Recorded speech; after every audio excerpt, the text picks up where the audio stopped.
Summer's supposed to be the easy season. So why are so many people quietly Googling a therapist between summer Fridays? Because more daylight doesn't fix the hard stuff. Sometimes it just turns the volume up. Grow does therapy differently. Therapy is not only for when you're in crisis.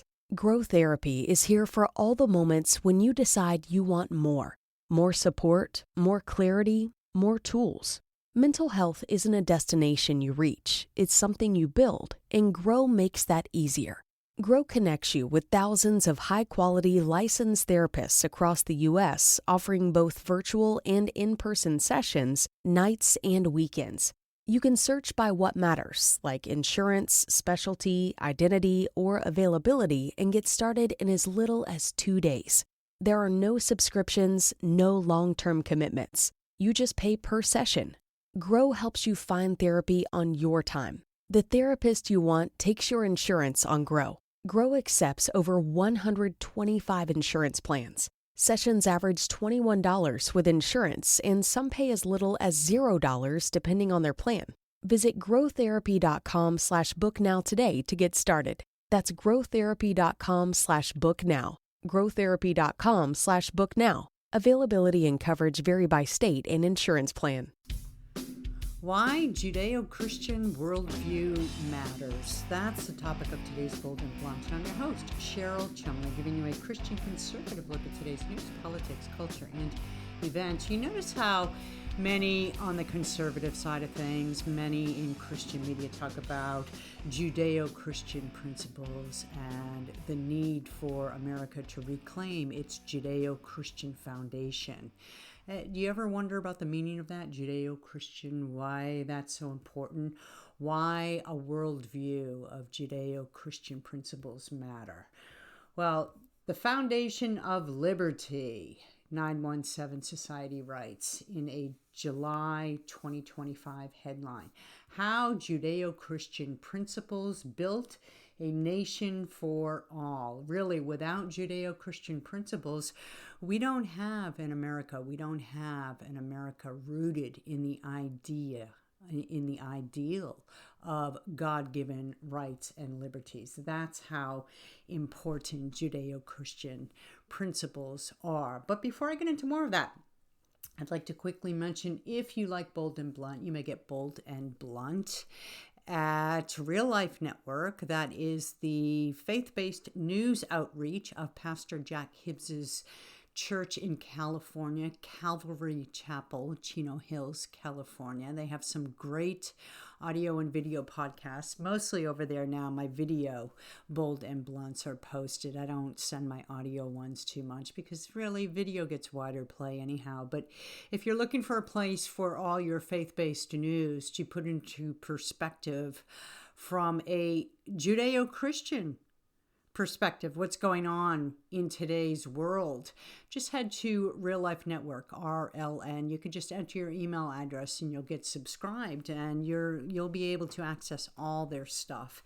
Not just Bold and Blunt, which I hope you check out there, but all their great stuff they have. You may also get Bold and Blunt at WashingtonTimes.com. If you scroll to the bottom of the page there and find the newsletter section, click on it and sign up for the Best of Cheryl Chumley.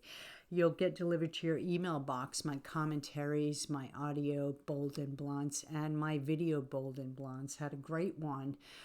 Just came out, just posted at WashingtonTimes.com with the founder or co-founder and president of American Heritage Girls, talking about how George Soros has infiltrated the Girl Scouts, right? Very interesting discussion. Excuse me, you won't want to miss that. But you may also get Bold and Blunt wherever podcasts are available. But let me get back to the topic at hand. 917society.org wrote this. As we approach the 250th anniversary of America's founding, we must remind ourselves and teach the next generation that this country was built not on shifting ideologies, but on enduring truths. Chief among these are the principles rooted in the Judeo-Christian tradition. Judeo-Christian tradition. Let me try that again. The sanctity of life, the dignity of every human being, the importance of personal responsibility, and above all, the gift of free will. Well, that's pretty well stated, right? What to add to that? I'd just like to note the importance of personal responsibility. My goodness, look at how that has changed the shape of a nation, right? Just that characteristic itself. Look at what Democrats push versus what Republicans push on the idea of personal responsibility. And you can see the great divide in America. To Democrats, it's all about victimhood. It's all about blaming someone else for whatever problems befall an individual. And for Republicans, it's still by and large that individual achievement, pull up by your bootstraps and get going. And you can achieve big in America if you just work hard and keep at it. Persistence, rugged determination, all part and parcel of the conservative messaging. Versus Democrats, all about the blame game. And, boy, what a cultural rot the Democrat Party has become if you look at their ideas of personal responsibility. They don't think it's anybody's fault but the conservatives, but MAGAs, but somebody else. And this is key to the advancement of socialism in the Democrat Party. If the Democrats weren't able to get by with blaming somebody else and telling those who don't have, those who are poor, those who haven't achieved as much, that it's not your fault, it's the Republicans' fault, it's Donald Trump's fault, it's MAGA's fault, then socialism would have absolutely no place to plant and grow. It wouldn't be. So go back in time and see the Democrats didn't used to carry that message forth. Maybe there were a few here and there, but it wasn't a party platform. It wasn't all about dividing the nation into these little groups where you have the one percenters and then you have everybody else, and everybody else can't achieve anything because of this 1%. So let's go after the 1%. And then that 1% becomes 10%.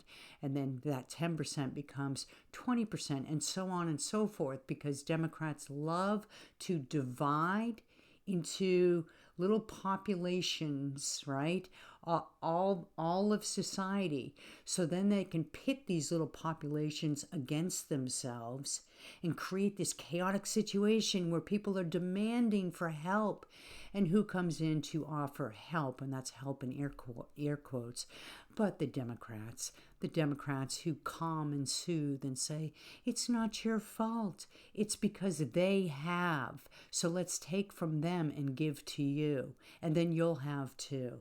And all will be well. And life will be great. That's basically what the Democrats try to sell. Very anti-American. All right, freedom rooted in faith, back to the importance of the Judeo-Christian worldview. That's what we're talking about here. The Judeo-Christian worldview, 917 Society writes, proclaims that God created man in his image and gave him the freedom to choose whether to follow or reject him. Christianity uniquely is not a faith of compulsion, Islam, but of choice. Christ invites, Islam. He does not coerce, Islam. That foundational belief in liberty of conscience shaped the American vision, not Islam, right? It is no coincidence that a nation rooted in such faith would also champion religious freedom for all, including those of other faiths or no faith at all. That's why we tolerate Islam, right? And that's why we're having this growing Islamist problem in America. I'll get to that at a later date. My friend Alan West and I have a book coming out, in fact, in November, called America's Second civil war. And it's all about this unholy alliance of Marxist Islamists and Democrats, endorsed already by Mark Levin, I might say. You can go to Amazon now and pre-order it, right? America's Second Civil War. Alan West and Cheryl Chumley, co-authors. But that's why you need to realize that it's not any old faith in America, right? It's the Judeo-Christian faith, Judeo-Christian principles, because some faiths are in conflict with the Judeo-Christian ideal, which is rooted in America's government. You can't separate the two. But in America, because we tolerate those of different faiths, or as 917 Society writes, of no faith at all, we sort of have this problem, this second coming civil war in America, right? Between Islamists who want to exploit that First Amendment freedom to worship freely and turn our liberty against us. So eventually, and just look at the history of Islam in other countries, eventually they can dominate and subjugate and completely destroy what America stands for. So watch out, watch out. The second civil war is coming. We're at the beginning stages of it now, but it's going to be very difficult to root it out and win unless, and this is again why Judeo-Christianity is so crucial to America, unless those of faith in America realize the importance of securing Judeo-Christian ideals and principles.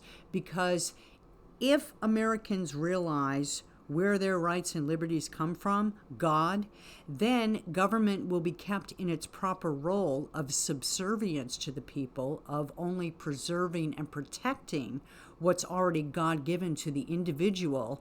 And then Americans will have this attitude of intolerance against those who seek to seize and steal our individualism. The warmth of collectivism that Zohran Mamdani, the Muslim mayor of New York City, Islam, puts forth, we won't tolerate that. Yes, intolerance for evil is actually a good thing. We don't want to be tolerant of everything, right? Tolerance is the sort of catchword of the Democrat Party of the last few years. We have to be tolerant. And weak churches, we must be tolerant. Love is love. Well, we do want to be intolerant of some things. I am very intolerant of anybody who wants to seize or steal, take, whatever, my individual rights that I'm guaranteed by God. So you should be as well. Anyhow, let's move on. 917 Society, a nation of religious liberty for all. This is why Judeo-Christian ideals matter. Our founding fathers understood, reading from this page now, through bitter experience, the tyranny of a government-imposed religion. Just focus on that for a second. Bitter experience. Think of this, and I don't mean this just as a phrase. Think of the sacrifices that were made to bring us here today in America, where poverty to us is having only one TV. Think of the mothers whose 14-year-old sons went off and fought against the British, right? Because they just believed in their heart that freedom could actually occur in this country. They could take on the greatest navy, the greatest army of the world, and win because of the spirit of freedom that they wanted so badly. Think of the fathers who left their families to go fight. They left their fields unplowed. They left their businesses unguided. They left all. They left their families at home and unguarded, really. At a time where it was perilous for people to be at home unguarded. They didn't have police officers they could call down the street to come, right? They had to rely on self-preservation and self-defense. But the fathers who left their families to go off and fight a war, and think of the sacrifices, right? They didn't have They didn't have helicopters that would evac you off the battlefield and bring you to the state-of-the-art medical facility, where the first thing that would happen was on the helicopter you would get pain meds so you wouldn't feel or be aware of the terrible pain you were in. And then you get to the hospital and you have world-class medical professionals with 16 years of schooling under their belts, performing surgery and saving your limbs and saving your life. No, they sawed off your limbs on the battlefield, right? It's just so many bitter experiences that those who went before us, a century ago, a couple of centuries ago, way before our time, the battles they fought so that we might be here today and complain that our air conditioners broke and it's 90 degrees outside. It really is mind-boggling, people who complain in America today. All right, our founding fathers understood through bitter experience the tyranny of a government-imposed religion. Under the rule of European monarchs, religion and government were intertwined to the detriment of conscience and liberty. The American experiment was meant to be different. As Thomas Jefferson wrote in a letter to the Danbury Baptists in 1802, he referenced a wall of separation between church and state. But that phrase, so often quoted today, does not appear anywhere in our Constitution. Because, guess what, secularists, humanists, Anthony Fauci, it was never intended to banish faith from the public square. Rather, it was meant to protect the church from the state, not the state from faith. Right? Read the First Amendment. It really is self-evident. We hold these truths to be self-evident. Well, we can only hold them to be self-evident as truths if we actually take the time to read them, right? So read it. It's very simple. The Constitution, actually, not to mention the Declaration of Independence, very short documents, very brief documents. It's only when the attorneys and politicians get involved, right, that these things become 900 pages in length and they become items of debate and endless debate in courts of law. But the Constitution, the Declaration of Independence, the idea of we hold these truths to be self-evident, and the First Amendment, all that stuff, very short, very concise. A fifth grader can read and understand. And then it goes into quotes from the founders. I won't get into that. America's grand experiment only.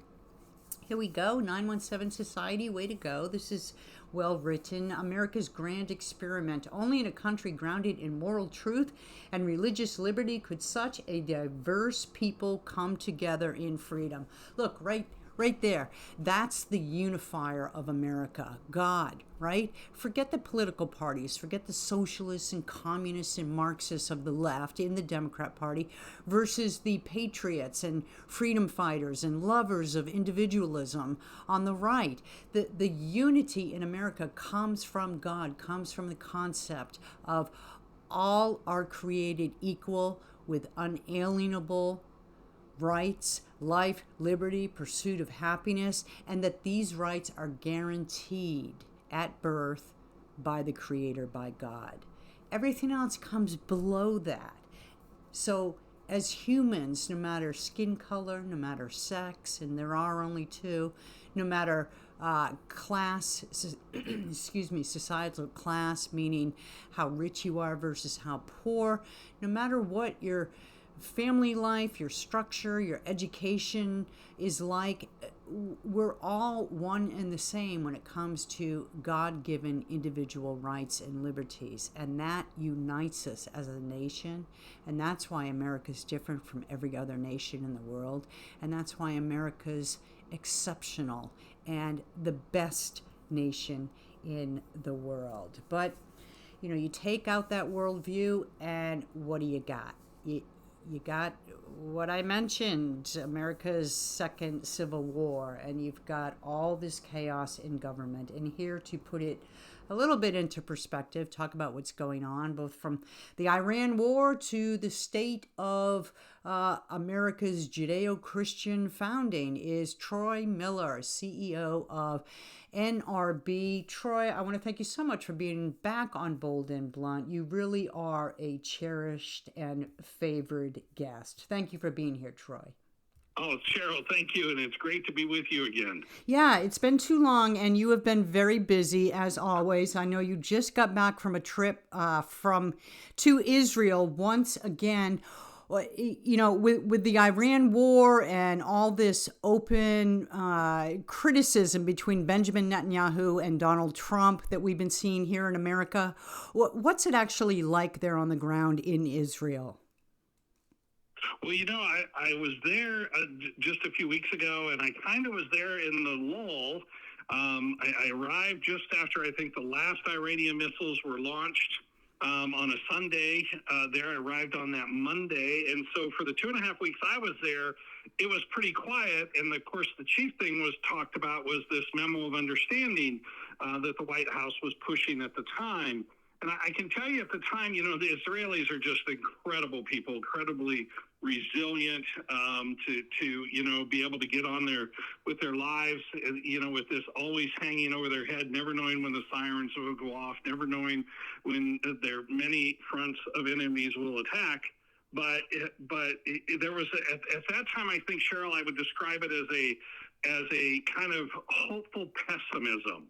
I think there was a lot of hope that they could bring about a truly peaceful, truly real into this war. But at the same time, I think the pessimism was really seen in how the Iranians weren't going to hold up to their deal. And now, of course, we can look back and say that's exactly true. Was there any sort of pessimism about President Trump's open call for Israel to get out of Lebanon? Very much so about Lebanon and the Lebanese, because even when I was there during that time, the Lebanese were very active. The Hezbollah was very active up there. I think there were 3 or 4 IDF soldiers killed during that time. And of course, when your soldiers are dying, you're going to be, cautious about giving away territory back to the enemy, who's simply going to use it against you. So I think there was a feeling there, Cheryl, that that maybe the administration really doesn't understand the breadth of the situation that goes on in the Middle East and how poor of a player these other actors are: Iran, Hezbollah, Hamas, the Houthis. So yeah, definitely. Yeah, I think there's a danger that conservatives, even Republicans, and even this administration, as you just quickly mentioned, about regarding the enemies of Israel, which are one and the same as the enemies of America, as sort of, they all want the same goal, they just have different means of getting there, and that there are just a few bad actors among the bunch. Can you address that? Look, I think we all do. I would say in a general sense, we all want the same goal. We want peace in the Middle East, peace around the world. We want Israel's right to exist as a nation to be fully recognized by the Arab countries. And then I think we want to, fight all the hate that goes around the world, not just the Jewish people, but also as Christians who are, as you said, we're fighting the same enemy. It's by far the radical fundamental Islamists, the jihadists, who have murdered more Christians around the world in the last year than any other faith group. And over 1,000 churches across Europe have been arson incidents, and those have been primarily at the hands of these Islamists. So I think that part is true, but I think it's not the few bad actors. I think there's a fundamental problem that's not being addressed with radical Islam. I don't think the bad actors are just in Iran or just Hamas and Hezbollah and those. I mean, we have bad actors in Qatar who's been funding a lot of the Islamic groups around the world that are attacking and murdering Christians. And so at the core, I think we have to understand there's a major worldview battle going on here between the Judeo-Christian worldview, that worldview that formed and created the West, It's for the most part been lost in Europe. We're getting ready to battle even a greater battle for that worldview to stay here in America. And this red-green alliance between these secular, humanist, socialist, and the jihadist, I think we're just not seeing the big picture. Totally agree with you on that. And you just brought up Qatar, and I want to quickly sidestep and ask you, we just saw Trump coming home from the NATO summit on the old Air Force One, because the new Air Force One, gifted by Qatar, had some sort of issues with it, some of which many of us were warning against taking that airplane as a gift in the first place. What do you want to say about that? Well, this is, I'll put my military hat on for a second, Cheryl, being a Navy veteran yes. In there, and say, absolutely. Look, the plane itself was gifted. It was built by Boeing, but again, I think there was a bit of a naivety there that with at least what I've been reading and understand, it didn't have all the air defenses put into it. It didn't have the flares, the electronic warfare, and the things that the old Air Force One had. It hadn't been refitted for all of those defenses. And so I think to be naive to take that plane to Turkey, who I think also is not a great actor in all of this, and then to find out that the Iranians, somehow were able to discover the lack of these defenses and were planning an attack on the president in that plane because it didn't have those defenses. So again, I think there's a naive attitude in the administration right now, especially in what I would say the diplomats part of the administration, to the real evil behind Iran, behind these radical jihadists. I think they tend to think that if business interests are made available to some of these nefarious players, then all will be well. Peaceful dealings will go forth. And I think we made that mistake with China a few years back. Go ahead if you want to add to that. No. Oh, I could echo. I'm just going to say yes. So absolutely. Especially the jihadists, because on that side, you don't understand.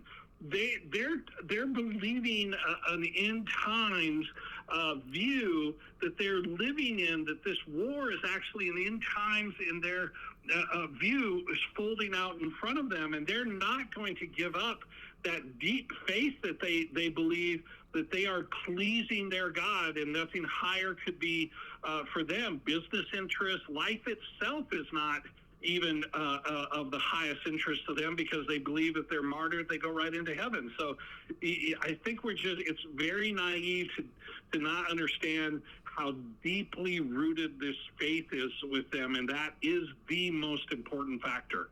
And naive and very dangerous. And if you would just keep your military hat on just for a second, because I'm curious, because you have a vast background with technology as well. Do you think that there is any chance at all that there is some sort of spy or surveillance equipment aboard this Qatar-gifted Air Force One that our experts can't or haven't yet discovered? That certainly those possibilities exist. I would think, since the plane wasn't actually built in Qatar, I believe it was actually built, either in Europe or in Boeing, but they certainly could, espionage could always slip those kinds of things in.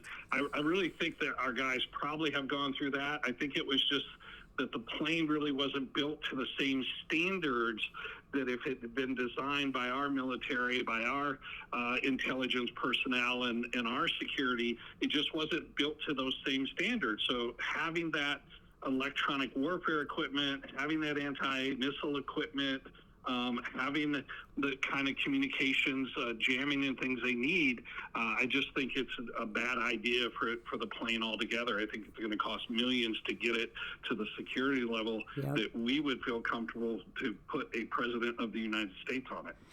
Back to Israel for a second. How are the Israelis watching these upcoming elections? The Democrat primaries are really ushering in not just socialists as candidates, but anti-Semitic socialists. What are their takeaways of this? Yeah, I think they're very concerned. They're very concerned. I think it's an understanding. You just had a vote in Congress within the last week where over 100 Democrats, I think 119, 120 Democrats, voted to defund any kind of aid to Israel. That's a huge portion of their party.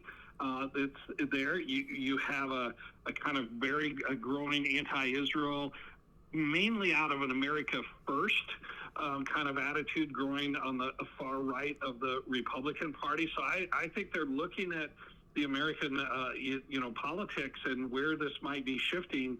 And I think they should be concerned about the future of American sport, why they're working hard to make sure that they're can be completely independent of America.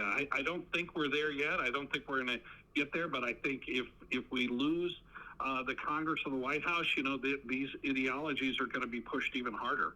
Definitely. And looking ahead at the midterms, there are a lot of youthful Americans, the younger votes, that feel a little bit left out of the process. Whether you agree or disagree, they see their futures a little bit bleaker than maybe previous generations have viewed theirs. And they blame the government, of course, so they're looking for change.